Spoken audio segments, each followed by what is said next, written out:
Today, we're going to be trying out Stargazing Season. It's the demo of a fan game about Holostars, which, if you didn't know, it only has 2 routes at the moment, I believe. If y'all didn't know, I'm a huge fangirl, and I really like Holostars English. I do like a few of the JP boys as well, but Holostars English, I think, are just, I don't know, they all feel like they could be my friends who I rage at Marvel Rivals with, you know? So I really do enjoy watching a lot of their streams. And I actually used to run a Shinri, fan channel. I used to be a Shinri clipper back in the day. So I figured this would be really fun to try out. Yeah. Hello, and welcome to the University of Elysium, main campus. You must be here for the Elysian Idle Summer Camp. Your taxi drops you off at the gates of a majestic Gothic university. The tall, impressive gates are made from iron or steel wrought into graceful twisting forms. At the top of the gate sits the painted crest of the university, featuring 6 stars floating over a sailing ship. You pull up your bags and prepare to search for your dorm. Cute. But wait, who are you? I am Omni. Omni. And what are your pronouns? She, her, please. Excellent. How wonderful to meet you, Omni. Let's go see your dorm room. Campus is bustling with people preparing for the idle camp, and your dorm is certainly no different. You see a variety of people, many of them teens like you, clearly here for the camp, some with their families and others alone. You check your letter and enter what appears to be your dorm, Lyra Manor. As you walk down the hallway looking for your room, you see names posted on various doors. Altair, Axel, Bedel, Fleon, Haka, Shinri. A few other names pass by, but those catch your eye. They seem familiar. Perhaps they were in your entrance packet. Your mind focuses as you see Omni on a door at the end of the hall. This must be your room at the camp. Enter your dorm room and are quite impressed. The walls are a crisp off-white, the windows sparkle with stained glass and little paintings. The bed is already made, and there's a folder on the desk. You have a couple hours of free time before the opening ceremonies begin. What do you do? Ooh, inspect the folder. You decide to sit at your desk and open the folder. Inside are a number of documents, including a brochure for the camp, a camp schedule, and a listing of your duties. You recall the phone call you received a few months ago inviting you to the Elysian Summer Idle Camp as a team instructor and consultant. As a 16-year-old, it was surprising, but the camp recruiter praised your abilities as a music prodigy and expressed how exciting it would be for camp participants to have a leader so close to their own age. Honestly, they made it all sound so glamorous and interesting, and now here you are. You go back to looking at the documents. What do you want to look at? Ooh, the schedule. The camp schedule looks quite busy. From a brief scan, you gather the basics. Every day, the camp provides 3 meals, breakfast, lunch, and dinner. Between breakfast and lunch are training courses, singing, dance, and idle training. The activities after lunch and dinner vary, but are comprised of idle team training and enrichment or relaxation activities. On the calendar, the idle team training for Group C is highlighted. That must be the group you'll be supervising. The end goal of the camp is the idle group's concert, which is followed by a banquet, dance, and fireworks. Also note that today's schedule includes the opening ceremony, followed by dinner and then your first meeting with Idle Group C. That should be interesting. You nod uncertainly, then return to perusing the folder. What do you want to look at next? Well, my list of duties, of course. The list of duties appears to be fairly short. The first listing has Idle Group C capitalized and underlined and highlighted. Beneath the underline are 6 names. Regis Altair, Axel Sirius, Gavis Biddle, Machina X Fleon, Banzoin Haka, and Josuigi Shinri. Those must be the 6 members of your team. You remember those names being on the doors you passed in the hallway, so they're all rooming quite close to you. Underneath the listing is a handwritten note that says, "Thank you for being willing to train a new generation of camp idols. Given your position, feel free to participate in training courses and enrichment activities as much or as little as you please. And please don't forget about your performance at the Teacher Idol Show tomorrow. Everyone is looking forward to it. Oh, right, you're performing for the camp participants as part of the enrichment activities. Good thing you brought your guitar and some nice clothes. You're confident that you can put on a good performance. Finally, you check a paperclip attached to the top of the list of duties. As you pull it out, a number of small photographs drop to the surface of your desk. These must be your idol group. Each photo has a headshot on the front and the name of the boy in the back. That should help you recognize them all. You nod emphatically, then return to perusing the folder. What do you want to look at next? I'm done. Decide that you're done looking at the contents of the folder. You place it to the side and get up from the desk and look around. You check your watch and see there's still some time before things get going. What do? Visit my neighbors, of course. You decide to leave your room and visit your neighbors. As you noticed, when you pass by on the way to your room, the doors are all labeled with names. Who will you visit? Axel or Bedell? Well, of course I want to see my favorite internet clown. A sweet scent and a jazzy tune entices you towards an open door. However, your path is blocked by a tall metal stepladder. The boy on top of it is so preoccupied with the purple curtains he's hanging, he hasn't noticed you. Oh, this is gonna look so sick. Ooh, I like the jewelry they put on him.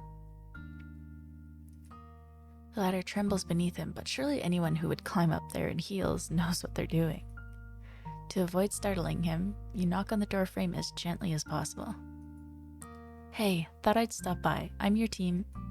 The gray-haired boy on the ladder yelps and nearly jumps out of his skin. Oh, can I come in for a sec? Sure. Unfortunately, the ladder still blocks your path. Let's just walk under it. Stop, you imbecile! Isn't that 7 years of bad luck? No, don't take another step. I'm coming down.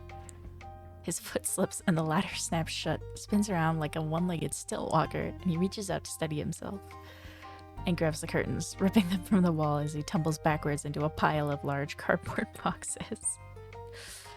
No, not again. What a strange thing to shout, you think, and watch the torn curtains fall onto a table covered in flickering candles. You dash into the hall and grab the fire extinguisher, but just as you're about to pull the pin, you realize there's no fire, not even a crackle or a puff of smoke. You examine a falling candle. It's a realistic but artificial tea light. With a sigh of relief, you turn your attention to the guy floundering in a sea of crumpled cardboard. Boxes broke his fall, and he's no worse for the wear. Must have some kind of amazing luck, you think. Oh my god. The crying. Oh. As you help him up, you get a better look at him. His hair and clothes are striking, on the very edge of utopian city style, but his cool appearance is undercut by a certain high-strung energy. Well, you imagine you'd be rattled too if you've fallen off from such a height. Neither of you have much to say as you clean up the scene of destruction. Now that you can look around, you see that he's gone all in on the decorations and made himself at home. The room smells sweet. There's a cute stuffed goose on the bed, a brand new guitar on a stand, an ornate jewelry box, a stained glass candy jar on the nightstand, a record player with a crate of vinyl albums, and a TV/VCR. Strings of fairy lights wind around the room, and there's even a plastic skeleton standing in one corner. Eerie shadows cast by the flameless candlelight flicker over the bare walls. All in all, it looks pretty sick, even without the floor-to-ceiling purple curtains. Oh, I keep accidentally clicking on that. Well, that was does you the favor of breaking the silence, but his voice trails off. So much for starting off on the right foot, you think. But then he grins widely and extends his hand. Gavis Bettel, nice to meet ya. You give his hand a firm shake. I'm Omni. I'll let you get back into moving in. Sorry for the trouble. He dismisses your apology with a gallant wave. Oh, no trouble at all. Just another day for old Gavis Bettel. You walk away wondering if the rest of your week will live up to that level of excitement. You kind of hope that it won't. As you exit Bettel's room, you see an adult knocking on doors. You check your watch and see that it's time for the opening ceremony. Head out the door and follow the wave of people into the hallway toward the theater stage. As you enter the theater, you notice one of the adults, presumably a fellow teacher or team leader, waving you toward the front row of seats. You nod and head in their direction, then sit in one of the seats in the front row. It's an honor to have you at Elysian Summer Idol Camp. I've heard so much about you. You and the teacher make small talk until the sound of an echoing mic pierces the theater. It's the boy. Oh.